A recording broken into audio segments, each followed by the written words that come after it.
First question is from Ali McLeod. What are some tips for getting better at barbell squats when you have long legs / femurs? Well, the leverage. The guy with the longest legs in here is Adam. He's busy. That actually was a huge challenge for me, but why it was a challenge has less to do with the long femurs and more to do, I think, with poor ankle mobility, right? So that, and I use that kind of as an excuse why I didn't squat below 90 for the longest time. I was like, oh, I'm a real tall, long guy, therefore I have to have this major forward lean when I squat. So I had a low bar set up. I would let my chest fall forward a lot more, and I would only hit about 90 degrees, and it was because I had long femurs, you know, when in reality, what it really was that I had poor ankle mobility, and working on the ankle mobility allowed my knees to travel further over my toes, which then allowed me to get deeper into 100%. When you have long legs, that's the thing, is that you need to have more travel with your ankles.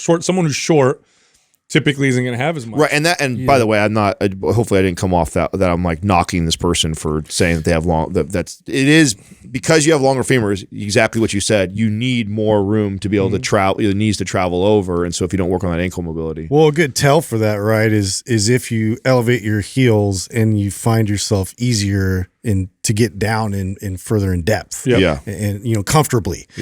So if that's the case, then you definitely would want to look into ankle mobility. And I think that's a okay thing to do, right? I think there's a couple camps in this area of, like, some people, the squat shoes are a crutch, or elevating your heels on one of those platforms is a crutch, and you're not. I think you can do both. I did both. So while I was working on my ankle mobility, and because I wanted to get deeper in my squat, I was using squat shoes. But then I would still do the ankle mobility work. And then over time, I got more and more comfortable in that deep squat position. Now I'm at a place where I can actually sit ass to grass, barefoot, and loaded with, like, my max weight that I move. That's just it. Like, you can use these things to allow you to do a full squat, but then continue to work on the barriers as to why you can't squat in your most natural state, which is, with flat shoes. Because it'll benefit you. It benefits you to have more control over greater ranges of motion, of course, within reason, of all of your joints, including the ankle joint.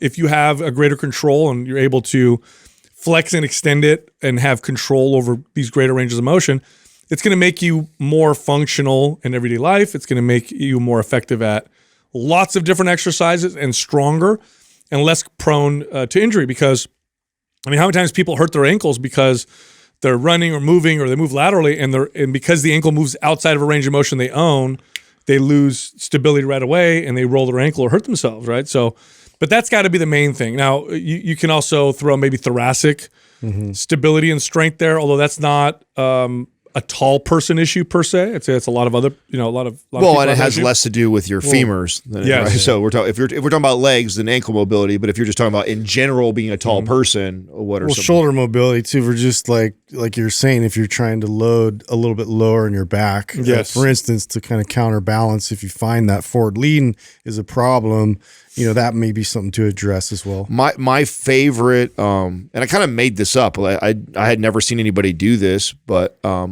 ankle mobility and then priming, like my thoracic region was huge to getting in this more upright, deep squat position. And after time of working on both of them to where I could finally kind of get in that position, my favorite how I prime now is so different than what I used to. I used to have to, like, break up all the joints and then, spend a bunch of time on each one individually, where now I can sit down all the way in the deep squat, and then I grab a band. I have a video on my Instagram, and so I'll have Andrew show that clip or whatever of this is how I prime now, where I actually just get down in the squat position. I have a band around the squat rack, and then I'm priming the thoracic, so that it helps me get my chest more upright and prime that upper back. In addition, I'm also, it's hard for you to see because you can't see exactly my feet and what's going on intrinsically, but I'm actually trying to push my knees forward, open up my hips. I'm trying to grip the floor at the same time, and then I'm also doing these rear delt flies kind of in that position. Yeah, but there's a lot of good exercises you could do also if this is real challenging for you, and you're working on your ability. to be able to squat properly. I mean, you could use any split stance exercise is essentially it's almost like a squat, right? It's a split stance squat. So lunges, forward step, back step lunges are really good. Bulgarian split stance squats are really good. Step ups are also really good. These are all great exercises that you can do while you're working on your ability to squat better. I love that idea too, and I think the knees over toes guys shows this, right? Where that's a great point, Sal. Is like not only working on the ankle mobility as far as the priming stuff, but then when you're doing like a lunge, like when you do the lunge, you take your time in that lunge, and every time you lunge forward, you try and drive that knee, forward, which is kind of counterintuitive because we were taught so differently. The opposite. Yeah, I mean, I remember as a trainer, I used to actually stand with my hand. Oh my God, me too. Lined up with their toes, and then when they would lunge, Shift their weight I back. would tell my clients as soon as you feel my hand, you would shift your weight back into your hips, and you don't want your knees to go over your toes. It was so bad, looking back now on that advice. And so the opposite is true. Is if I was working on someone's ankle mobility, I would move to a lunge. Well, it's not bad, but it was just different application, right? So if you were to then, focus on getting that knee further forward, it'll help. It's more conducive towards the squat because that's where you want your trajectory to end up. Totally. Right?